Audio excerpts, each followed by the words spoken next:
Welcome to the ballpark, everybody. How's it going? Good. What's it like for you heading into a draft with this kind of draft capital, top 5 The pick? combine or the draft? I was counting it up. This is actually my 30th. It's like, wow, holy cow. It's been a long time. Yeah. I don't feel like I'm 51 years old. This draft capital, it's cool. I mean, obviously really exciting. Picking fifth overall.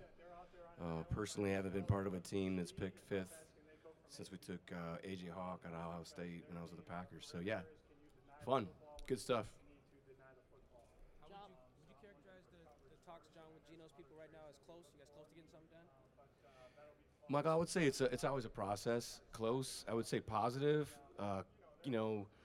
All these negotiations, some go a little bit faster than others.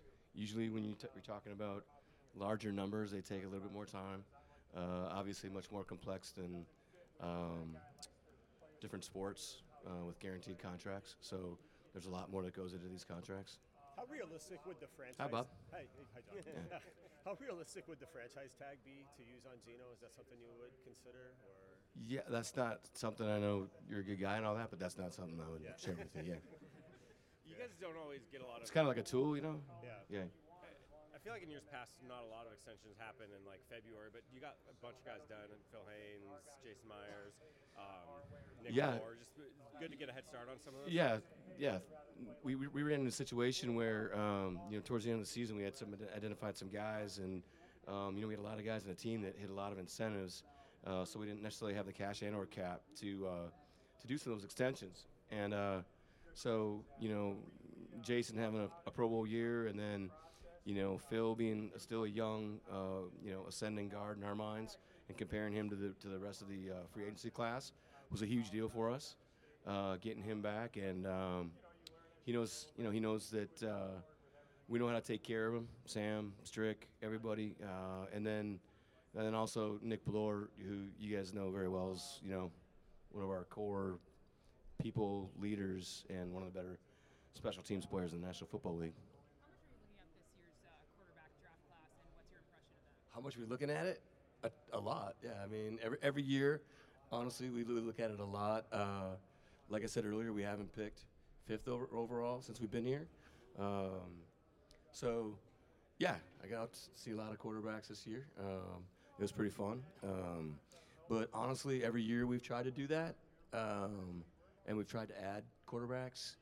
My mentor's a guy named Ron Wolf, who's in the Hall of Fame, and he did a great job of adding quarterbacks all the way through every year.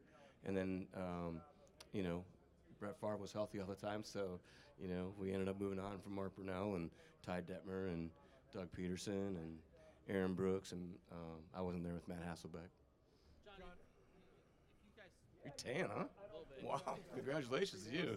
Yeah. If you guys wrap up Geno and, you get a quarterback high, I think a lot of people would go, well, if they're committing to Geno and want to win now, why go high with the quarterback? What would your answer to that be? Because they don't grow in trees.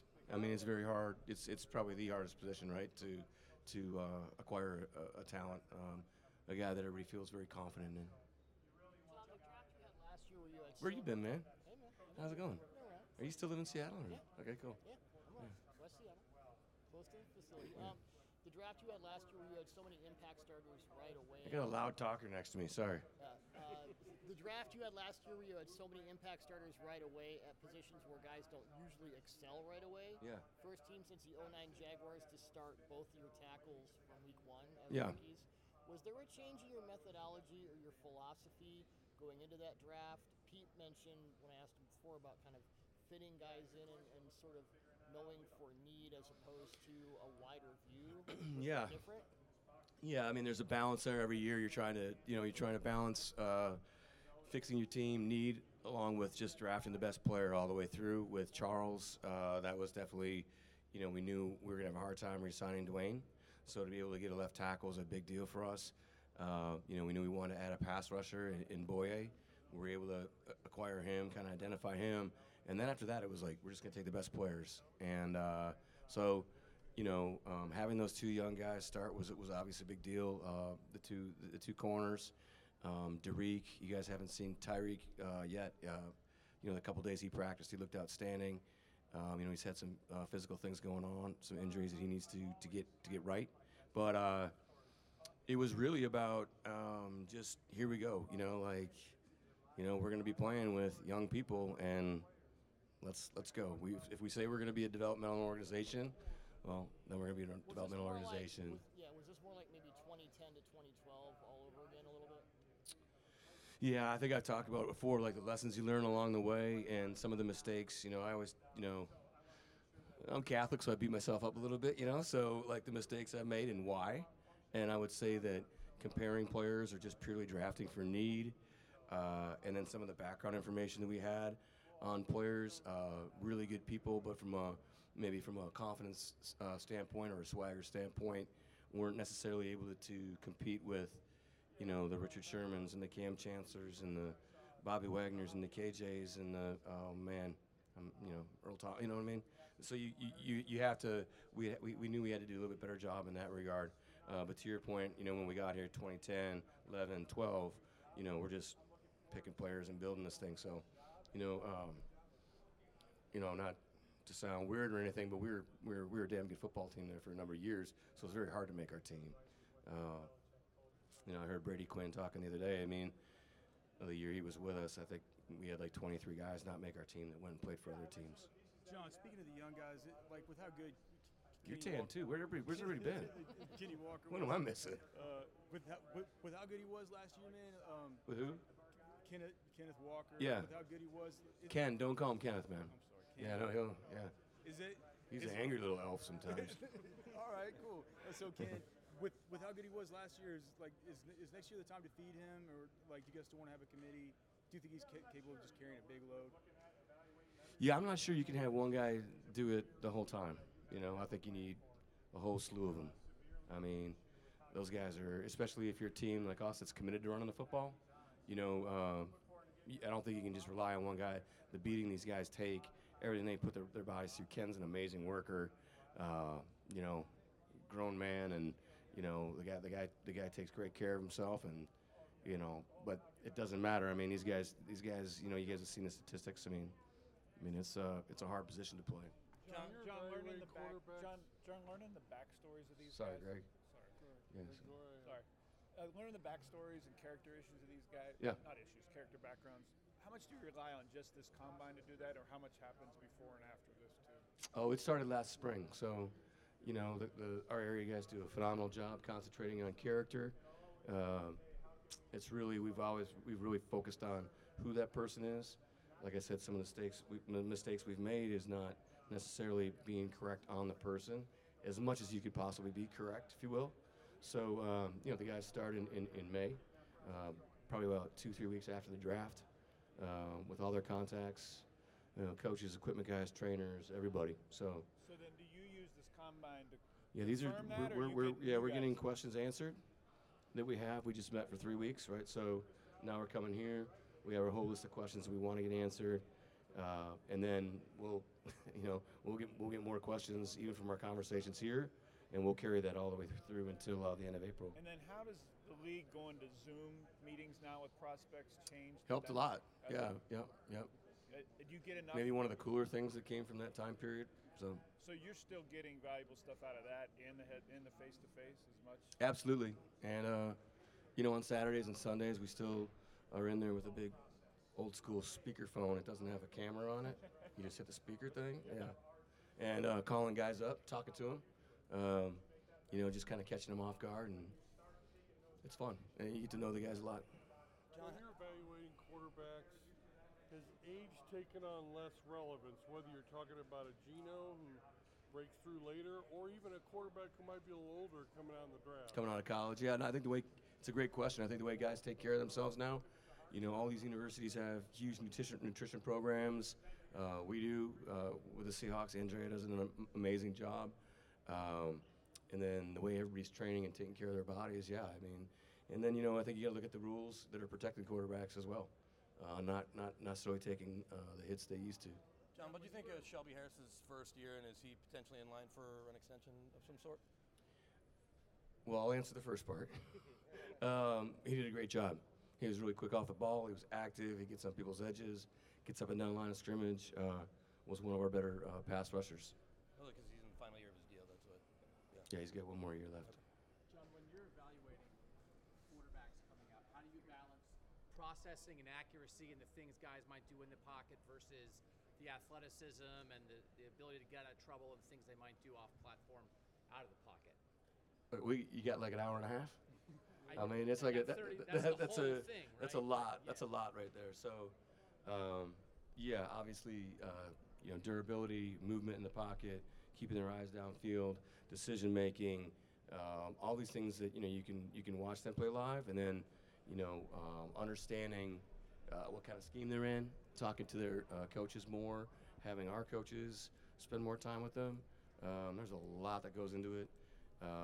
We could sit here and argue all day about what's more important: arm strength, accuracy, anticipation, touch, poise, and just all that stuff. But yeah, I don't want to give you my order. John, with a guy like Woolen, where smaller school guy, positional convert, Yeah. maybe even under the radar, he comes here and has a historical event. How much was he on your radar before the combine, and how did that bend your evaluation what he did here? Well, Alonzo Highsmith was still with us at the time, and he was really high on him. Loved him, and then when we came here, he ran incredibly fast time, like 4.26 or something like that. So yeah, we ended up spending a lot more time with him in the spring. And like a lot of this stuff, it's really about like trying to, figure out like the landscape and how you acquire the player in the draft. Excuse me, where you're going to be, where you move around. Yeah. So we were blessed to get ourselves in a position to be able to acquire him and Kobe. We felt like we were getting two real quality guys right there. Pete talked after the season about wanting to get a little more dynamic up front on defense and things like that. How did you sort of assess how you guys played, I guess, with the front seven last year, and what you feel like you need to do going different? No, I think we got to get a lot better. Yeah, we need to be better up front. I think that's pretty evident. We were on the field a lot. We didn't defend the run real well. We had some games in there we did a really nice job, and then we had several games that didn't go so well. We know what the issues are, and we're ready to attack them and fix them. How does along those lines, same question, you guys have some premium picks. Do you feel like you could be double dipping along the defensive line to really attack that during the draft? I don't know. I mean, good question, but it just depends on where it goes. We're not going to push people. We're not going to that's one of the things we've done in the past, like I was addressing earlier. We're not going to push guys into a spot just because of a specific need. I always tell people, like, you get through the draft, you get through Friday night or Thursday night. It's like a red carpet event, right? And then you have the next, then you have Saturday and Sunday, and then Monday everybody rips people like myself and makes fun of us for all the decisions we make, and then we move on to next year. How does Puna fit into that plan, get more dynamic up front? Puna's a free agent, really truly more of a nose. Plays his tail off. Great person. Good guy. Is Puna a guy you guys have had talks with at all, or what's the appetite for bringing him back? Yeah, I'm not going to talk to you who we've had talks with and How stuff. much has the Geno talks maybe not held up, but that's the first domino that has to then it'll affect the rest of what you want to do this offseason? Yeah, I mean, it's a good question, Greg. I mean, it has a lot to do with it. Obviously, it's it's when you're signing a quarterback, it's there's a cap tag in there that definitely takes other things out of the mix. But we know where we have to be in order to be able to field a championship team, and you want to. It's twofold, right? You want to max out everybody's opportunities for themselves, and then max out the opportunity for the organization at every position, especially those positions that you feel you need to improve upon. And normally at 32, a quarterback, maybe you would look at a shorter-term deal, but do you maybe not see Geno Smith that way because he was Yeah, I wouldn't say that. I mean, from just pure play time and the way he takes care of his body, he really got after it last year in the offseason. Had a great offseason. John, this is the first time we've talked to you since some promotions in your department. Is Yeah. it important for you to have guys come up through the ranks and climb their way up, kind of get those promotions? You like that? Yeah, it's a great deal. Everybody that was promoted, they started out in our minority internship program, and yeah, it's cool. Aaron Heinlein, we have Trent, Matt Berry. Yeah, it's a Willie Schneider. It's a cool group of cool group of guys. Aaron Heinlein started like in 1922 or something like that. Yeah. We call him the Bear, by the way. He has like a big bear in the draft room 'cause he's got a little temper on him. How exciting is it for you that with the moves you guys made last year and all the draft capital you have, this year, next year, it's a chance to add even more? Yeah, in this young no, it's core? exciting. George Payton, I consider him to be a good friend of mine, but I didn't want them to win, and it felt so weird. But yeah, no, we're excited. We're excited where we are, where we're going, what the future looks like. Absolutely. Looking at free agency in the Sorry, homie. looking at free agency in the draft now that you're going into year 2 with this defensive scheme, do you feel like there's maybe a little more clear idea of the type of players that you're looking for up front? Yeah, great question. We went through this with Dom Capers when I was with Coach McCarthy, like 2 or 3 years before I came to Seattle, and it took us about 2 good years to be able to say, hey, these are your 4 edge rushers, these are your 7 defensive linemen, and then how do you help your special teams? Yeah, it's definitely a balance, especially when you've been an even front team for how long. How does Cody's impending free agency and then Jordan's late season injury affect the outlook of your inside linebacker spot? Just like every position, I mean, we never really feel like we have enough depth. I mean, we never ever are like, hey, we just check the box and we're good there. Like, we're trying to get people in all the time to compete with, whether it be Jordan or Cody or whoever. We're trying to like have the ultimate competitive atmosphere that we possibly can, and we think we have the culture, like having a fun culture, and a great place to guys want to play here. They know when they come here they're going to get taken care of. Guys like Dave and EK and David Strickland and Mo and all those guys, like they know what our culture is, and then obviously everybody knows what kind of character and attitude Pete Carroll carries himself with every day. Along those same lines, it was reported yesterday that Bobby's been given permission to talk with teams, even though the release isn't official yet. Yeah, he's still under contract. You guys drafted. What's one area going into this next season that you're looking to improve so that you can leapfrog them in that division and overcome them? Yeah, I would tell you if you watched the game, it was evident. You got to give San Francisco a ton of credit. They're a tough, fast, big, physical football team. Run after the catch, guys that are really sound tacklers. So our guys know. They know what it looks like. They just saw it firsthand. And Purdy doesn't get hurt. Who knows what happens there? That was a damn good football team. You guys drafted For years, Tyler and DK have been so strong at the wide receiver position, but it feels like there's yet to be somebody that's been a consistent third for you guys at that position. Could you talk about, as you head into this offseason, dealing with any kind of depth behind DK and Tyler? Is that something you're looking for in the draft, free agency? How do you feel about your wide receiver room beyond those two guys? Good question. I think that position's so unique because there's so many different types of receivers. You get a big, slow, strong possession receiver in there. You can get a super quick guy like Marquise Goodwin. Tyler can play all 3 spots. We all know what DK is and what he brings, right? I would tell you that around the National Football League, there aren't a lot of ones, like true number 1 receivers right now.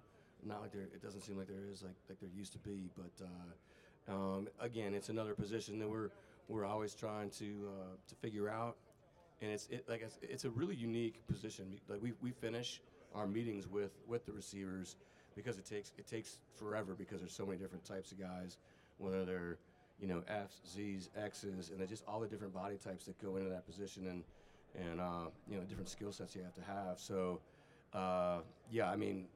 we're always constantly looking. I think a really cool thing is we're real fired up about was the way Derek finished the season. Playing some fullback, you can see him blocking, you can see him coming downhill and hitting cracking defensive ends and everything. So yeah, we're excited. We're really excited about him. And then we'll see how free agency goes and see how the draft goes. John was reported on Friday that last offseason Russell went to ownership and wanted you and Pete Carroll fired. What was your reaction when that happened? I have no idea what you're talking about. That came out on when? Came out I'm on Friday. kidding. That's a joke. Honestly, like water under the bridge. We're really, like I just talked about a couple minutes ago, we're really proud of our culture. You know, players when they play for us and when they leave, and then they come back at a certain time. Like, you know, I wouldn't have told you that, you know, Marshawn would have come back and played for us. But you know, you can kind of believe it now when you listen to people go to other teams and have the experiences that they have. But like I said, you know, having the EKs and the Moes and the David Stricklands and, you know, Stu up in the kitchen and just the culture that we have. And then, you know, I think they all know that at the end of the day, you know, they can come back. They're always going to be part of our family. Yeah. Were you surprised by Russell's play last year in Denver? Yeah, I was. Can you talk about Tariq Woolen? You know, y'all drafted him from the Senior Bowl last year. Can you talk about him and how he's doing for your team, and then a little bit about how much the Senior Bowl means to your process? Yeah. Yes. So he's way taller than I am and much faster and can jump way hard. No, Senior Bowl is Jim Nagy's a good friend of the organization. He used to work with us. He's really taken the Senior Bowl down there in Mobile to another level with all the scouting, all the things those guys do in the fall. He's got a ton of guys that he's training. He's got a really cool minority program going. He's got people out there just constantly searching. And then the way they give you access to the players, streamline the week's been awesome. So the access that we had to Tariq to get some of those questions answered that we were talking about earlier. Position switch. What kind of swagger does he have? What kind of confidence? You know, the Senior Bowl provided us an opportunity to get to spend a lot of time with him, and we had spent a ton of time with him through the spring. Where does Drew Lock potentially still fit into the quarterback thing? Drew was great. I mean, you know, the poor guy. It just didn't happen for him. I mean, came in. Gino was having a great camp. Drew was doing a nice job, and then, you know, Chicago was supposed to be his game, the second preseason game, and he got, you know, legitimately sick, like weak legs, all that kind of stuff. So, you know, he had to win one more shot against Dallas, but at that point it was, you know, it was pretty much Gino's job. So, everybody loves Gino. I'm sorry, we love Gino too. Great relationship with Drew. Had a great exit meeting with him. You know, he knows we love to have him back, but he knows our situation. We've had direct communication with him in that regard. Do you hope to get something done with Gino before free agency? I mean, is that something you want to get done by? Sure. Think you will? I have no idea. I mean, I don't know. I can't even say that's like a good question. I have no idea. Like, come on, Greg. I have no idea if we're gonna get something done or not. You have no more idea now than you did at the end of last season? I mean, how much closer are you in the last 6 weeks than you were the last? The contract we did with him last season is a little bit different than what we're doing with him right now. Understood. Yeah. How much closer are you to getting a deal done than you were even a month ago? 3 weeks ago, he said. It's like I said, it's a process. So, are we closer? Yeah. No, are we at like the finish line? You don't know where the finish line is yet. How unique is Gino's? That's like a guess, man. How am I supposed to? Yeah. How unique is? You're the only guy that wouldn't be able to guess on that, I would think. How unique is his situation, just in terms of a guy making the Pro Bowl, you know, the first time in his career in year 10, and his age, and how long he was on the bench? Like, is there even precedent for his situation? He's such a cool guy. I know you guys have probably spent a lot of time with him, and we had conversations about, you know, like NFL Europe and what that used to look like with, you know, because he just wanted an opportunity, and like the Brad Johnsons and the Kurt Warners and JT O'Sullivan and Mark Ball, all those guys that got to play in that league, and then, you know, having a conversation about, man, do I get some reps in the CFL? Like, where do I get my reps? And then, you know, he finally gets his reps 2001, and you know, he did a nice job, and then he comes back this last year, ton of confidence. I know I read something where he's talking about being a head coach. We've had those conversations too, so I could see that too. He's just a really, really unique individual, and great story. Awesome story for the Seahawks, obviously, and a great story for young people all around. I mean, around the country. I mean, what an inspiration, man, just to pull through like that. Money that quarterbacks are paid, top flight quarterbacks. Do you have more confidence with a guy like that has a breakout year when you've had those extra seasons where he's been with the organization and he's stuck with? Yeah. I mean, you feel like you definitely know him the best. We know how to take care of him. his idiosyncrasies, everything. We feel like we obviously know the person better than I think the majority of teams. I hadn't realized Ben Burkervin kind of stays under contract because of what happened with him. Can he still fit into anything for you guys, or what is his situation? We'll connect with him. I had a good talk with him. We'll connect with him sometime in the summer, see where we're at, see how he's doing. John, the last year the Seahawks preseason win total, according to Vegas, was 5. You guys end up with 9 wins. Comparatively, the Giants. Is that true? Yes. Wow. Yeah. And Brian Daboll and the Giants' preseason win total was 7. They wind up with 9. Daboll wins Coach of the Year. I didn't feel like Pete got any mention at all for Coach of the Year candidacy. Should he have been mentioned? Absolutely. Yeah, absolutely. I mean, everything we went through last spring, the juice, the freshness he had, like the excitement, that he had after, hey, we hunkered down and took some bullets, So I'm proud of everybody in the organization for, hanging in there. I mean, Bobby Wagner's a, big deal, right? Russell Wilson. I mean, so yeah, I'm not sure why he was not mentioned. Is it East Coast bias or something like that? Is that, or is that? I can't say that for all the East Coast people. It was shocking to us that he wasn't even a finalist. Well, I agree. I agree. He did a phenomenal job. How much do you want Ryan Neal back? How much does that go to the defense and what you want to do? Yeah, we'd love to have Ryan back. Yep, he's a good player. He flies around. He just throws his body around too, and he's got a lot of juice. I mean, in the locker room, he's a great locker room guy. Really developed into a strong leader. John, when you signed Michael Bennett a decade ago, he was almost an outlier as that every gap guy who could just move everywhere. Yeah. Now that's the norm. Yeah, it's right. Kind of the same thing with defensive backs, where it used to be you're this and now you're everywhere. How much has that changed, and how has it changed the way you evaluate defensive prospects or free agents or anyone you want on your team? The best way we describe it is in our meetings is like when you look at the Big 12, like all the linebackers really look like strong safeties now. You don't have like the heavy Mikes or the heavy Jacks anymore. They're really rare. So to project those guys to be coming downhill and slamming into guards and everything is pretty hard. So that's kind of the easiest way to think about that position, like the linebackers, defensive line. And then, but I would say, safety is probably the biggest utility position you can have right now. We did the Jamal trade for the pass rush and, playing like a will linebacker in the box. And he had 9.5 sacks, and now he's had a rough go the last 2 years. But, guys like that really stand out. They can play down the box. They can play in a hole, playing nickel. A lot of people are playing with a big nickel. Dallas plays,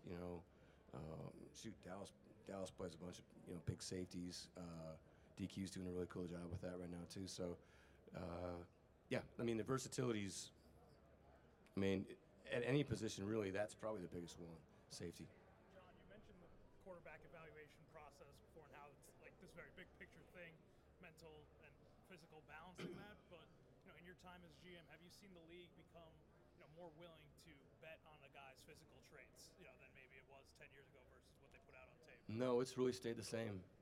Everybody's had that strong desire to acquire a quarterback, and then you try figuring out the strengths that you can accentuate, and what kind of buy-in are you going to have from the player, and what kind of buy-in are you going to have from the quarterback room and the offensive staff.